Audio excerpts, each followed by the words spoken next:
G'day YouTube. So while that last video was uploading, I ran another little experiment to find out two things. So my diagnosis has changed a little tiny bit. One, what's the fuel actually like in the tank? Looks pretty damn good to me. This is a nice clean bottle. And two, is this fuel valve leaking? Because that's important if that leaks. As you can see, fuel's clean, but when I turned it off from filling this bottle up to see the fuel, it was only here. It's been about an hour, and now it's up here. So it's leaking fuel. So that's the problem there. That's why I've got crap in my carburetor, which has blocked it up and stuffed it. So that's a bit of a pain in the ass, and then I have to get a new one of those at some point. I don't think there's any way to really fix this thing, well, not without losing a lot of fuel anyway. I'll still have a look at this filter, but we've got to clean the carburetor. So what happens when the fuel is leaking into the carburetor? In here there's a thing called a needle and seat. I can't get that off at the moment, but in here there's a needle and seat and a float. And what happens is fuel keeps flowing in, it evaporates out, and it leaves all the gunk from the fuel. As it dries, you get the heavier elements stay in there, they turn into like a varnish, and that'll block up all the bits and pieces that are in there. In this case, these are fairly basic carburetors. They've only got a needle and a seat and a little jet, metering jet. So we just got to clean those two things out. Anyway, to get this one off, it's 4 bolts here on this air filter housing, and then there's 2 nuts in there. So in this case it's an 8mm, a 10mm, and that comes straight off. And that's about all I need to do this job. So I'm going to pause you there. I'll get those 2 nuts off, and then I'll show you about this little linkage up here. Don't know how well you can really see it. That's the throttle. We need to get that off too. And actually I'll do it now. All you have to do that, if I can get this right, it's hard to film and do things, is hold that like that. So hold it to 0 throttle, and that'll just pop up, which I can't really do one-handed, as it turns out.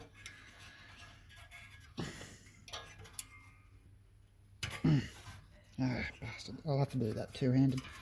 But yeah, that little, this lever here is connected to the governor up on top of the engine. It just pops up, you take that spring off, and carburetor comes off. But I'll give you a better look at that when it's off.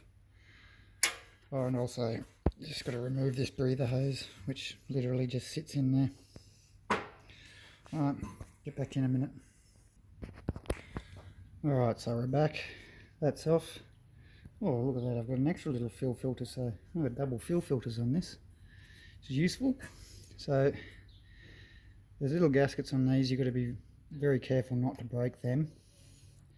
That one can probably actually just stay on there. So little spacer on a gasket.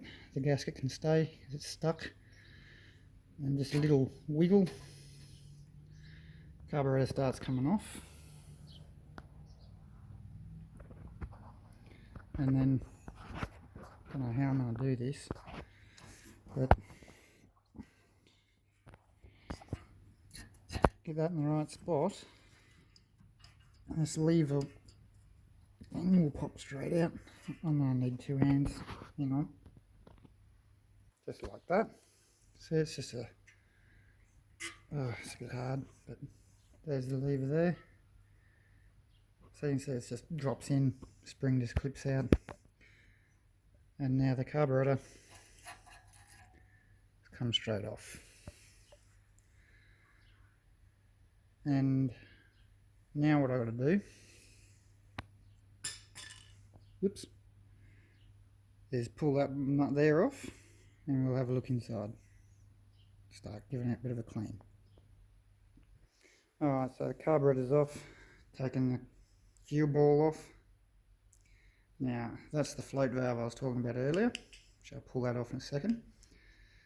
And down in that little hole, I don't know if you can see it, find some fucking light, and you just sort of see it there. That little brassy coloured thing down inside the tube, that's your jet. So that'll be blocked with all the crap from the old fuel, and the fact that fuel was just passing through it. And see that little pin just there?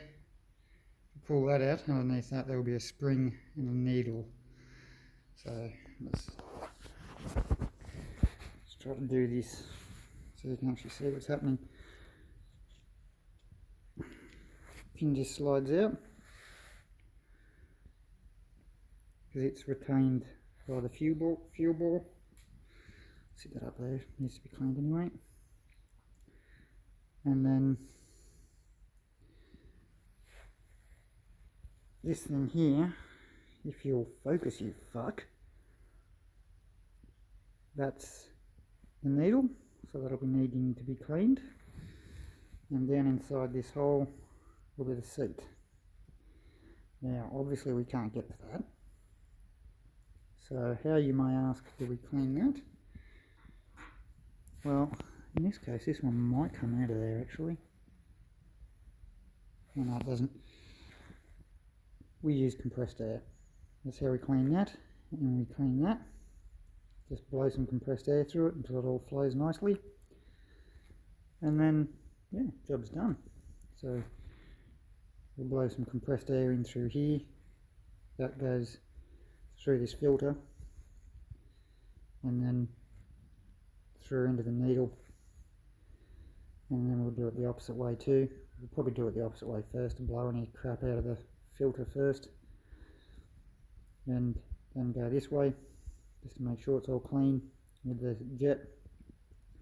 Then in there we'll just press some compressed air in there and wait for it to flow nicely, and that's about how you clean it. Then it's just a matter of disassembling it, reassembling it, putting it back on, and hopefully you'll have a nice successful engine test after that. So I'll do that. I'll just pause this and we'll see if I end up pulling this off. If I do, I'll unpause it so you can see that. Alright.